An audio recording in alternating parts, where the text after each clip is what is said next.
Yan. Pwede na natin ilagay ang ating sibuyas.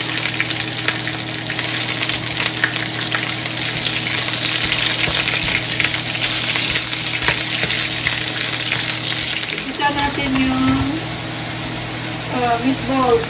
Mayroon tayong meatballs dito na isama natin siya.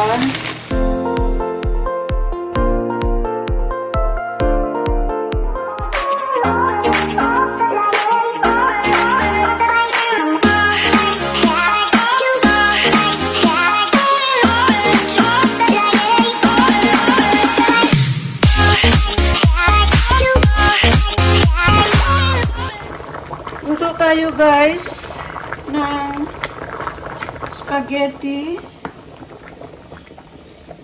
Pinakuluan muna natin yung ating pasta para lumambot.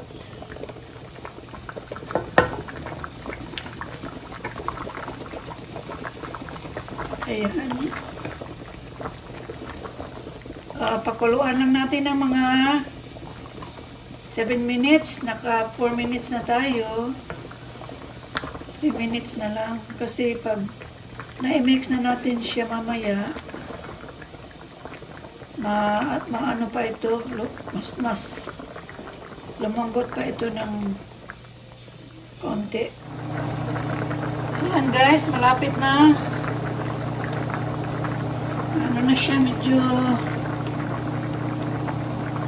yung sa labas niya, parang naluto na siya, pero yung sa loob, medyo may puti pa siya ng kaunti. Ayan. So, 4 seconds na lang. Ayan. Amuin na natin siya. At nang makapag-gisa tayo ng mga sahog niya. Handa natin yung ating guys, strainer. Gigisa tayo ng bawang at saka sibuyas. Lagyan natin ng kaunting mantika. Kaunting mantika lang. Ayan. Lagyan natin ang bawang. Meron tayong ground pork. Ito, malinis ito. Hindi na kailangan linisin mo. Ay, pil dyan, nakasama. Tapos, kalayos, baba natin ng konti. Marami yan guys. Ano yan eh? Ilang pounds ba ito?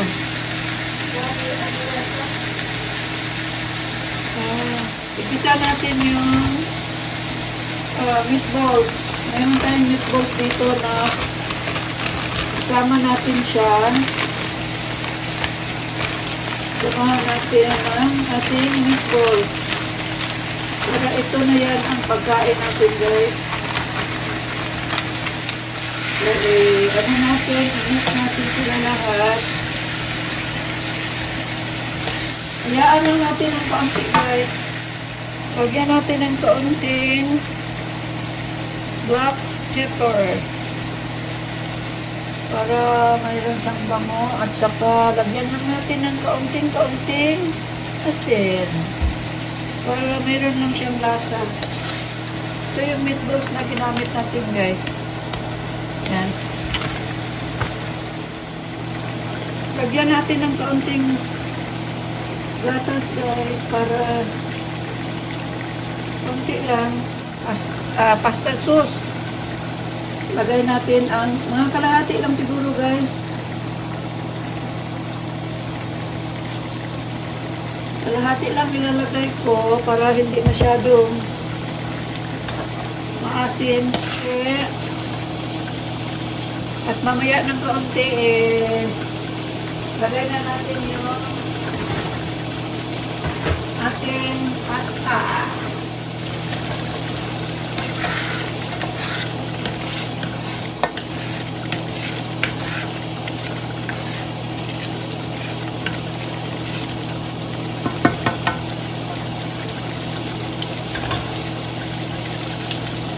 Lagyan natin ng kaunting guys,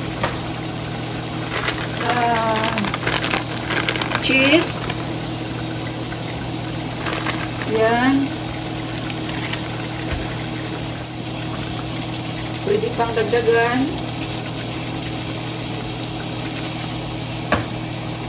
So, dahil dyan, anuhan muna natin siya, guys. Timplahan muna natin siya ng masarap na timpla. Maglagay na tayo ng yung pasta natin. Lagay na natin yung kaninang pinakuluan natin. Tapos, i-mix natin siya dito.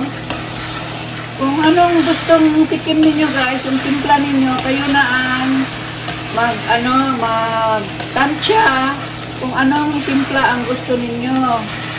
Gusto ninyo yung matabang-tabang ng kaunti lang, or gusto ninyo ng matamis-tamis, o mayroong kaunting yung tamang-tama lang, guys. Depende sa inyo. Ayan, guys. Meron tayong nilagay na kaunting pula-pula, guys.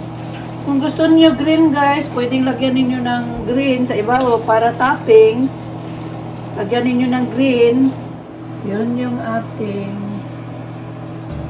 spaghetti.